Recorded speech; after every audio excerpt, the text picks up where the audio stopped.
So, good day, sir. I am Mazelanian Tojado, your student nurse for today.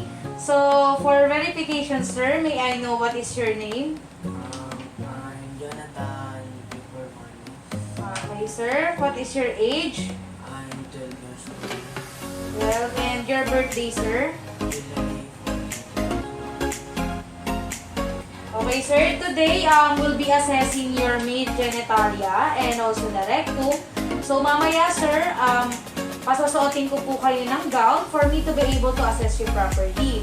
And also, sir, I'll be touching some parts of your body para may assess ko po kayo ng maayos. Is that okay po, sir? Okay. So, before we proceed, sir, sa ating assessment, I'll be asking you some questions related to this. So, recently, sir, do you feel any pain in your genitalia? So, wala naman. Do you feel heaviness, sir, sa inyong scrotum? Wala din. So, sa past history, sir, is there any previous problem related to your pelvic area? Wala. So, sa family history nyo, sir, do you have any history in prostate or testicular cancer? Wala din. So, sa lifestyle nyo, sir, nabubuhat po ba kayo ng mabibigat?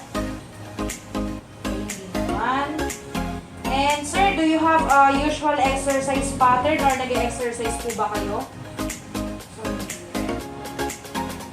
assessment natin na to, I make sure, sir, na all the result and findings will be confidential between you and me and also the referring physician. So, bago tayo magsimula sa assessment, I'll be providing you some privacy. So, before performing the assessment, make sure to do the hand hygiene, wear gloves and mask, and prepare all the materials. So, assuming that this is a male genitalia, so the first thing that we need to do in the assessment is to inspect for the base of the penis. So, we're going to check if there is a equal distribution of the pubic hair. So, if there is any lesions or rashes. Next one, we're going to palpate the shaft for any hardened or areas of tenderness. Next is we're going to inspect for the glands, for the shape, size, or lesions or any redness. So as I palpate and as I inspect, the shape and the color is normal. Especially as I observe, the urethra is in the midline. So next is we're going to palpate for the urethral. Discharge. Color is normal and it is free from discharges. Next one, we're going to proceed to the scrotum area. Going to inspect for the shape, size, and the position. Going to ask the patient to lift his penis so we can observe and inspect the scrotum. So we're going to inspect and observe for any swelling, bulges. After that, we're going to palpate for the scrotal contents. As I observe, the size and shape are normal. There is no any tenderness. These are equal. It is firm to each other. And it is also smooth. So, after the penis and scrotum, we're going to proceed in the inguinal area. We're going to ask the patient if he can bear down or kung pwede po siya umire. Because we're going to inspect the inguinal or the femoral hernia. Observe, it is normal and there is no any signs of bulges. Next thing that we're going to do is we're going to palpate for the inguinal hernia. So, ang gagawin natin is we're going to ask the patient kung pwede ba siya umubo. Going to palpate for the left and right scrotum and we're going to press it upward. And after doing that, as I observe, there is no any signs of bulges or.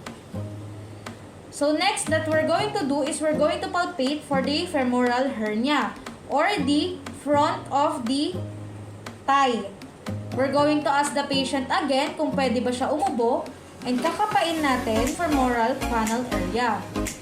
So as I observe naman, there is no any abnormalities. Again, while doing that, so kakapain naman natin. So we're going to inspect and palpate naman for the scrotal hernia.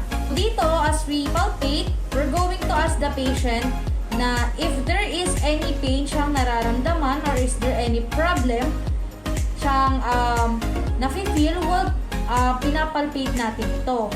So, after inspecting and palpating the inguinal area, we're going to proceed to the anus and perineal area. So, sir, as I observe, the shape and size is normal. There is no presence of redness or any lesions. After that, we're going to ask the patient if nakakaranas ba siya ng pangangati or itchiness sa part na ito. So next, after palpating that part, we're going to ask the patient if nakakaramdam ba siya ng any pain while palpating the anus. Next, we're going to inspect for the rectal prolapse. So dito, we're going to ask the patient to close his nose and exhale.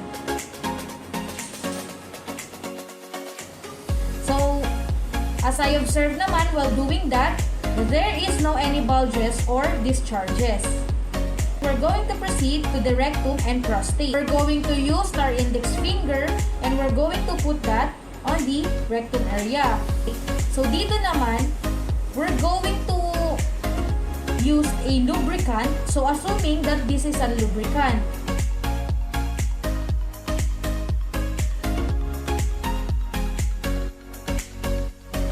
So as I observe, there is no any tenderness or area of hardness. It is also tight and narrow. There is no any presence of nodules. It is also smooth, firm, non-tender, and no nodules, and also there is no presence of hardness. So the last thing for the assessment of the rectum and prostate is we're going to perform an occult blood test. So we're going to use this, insert it inside. So next,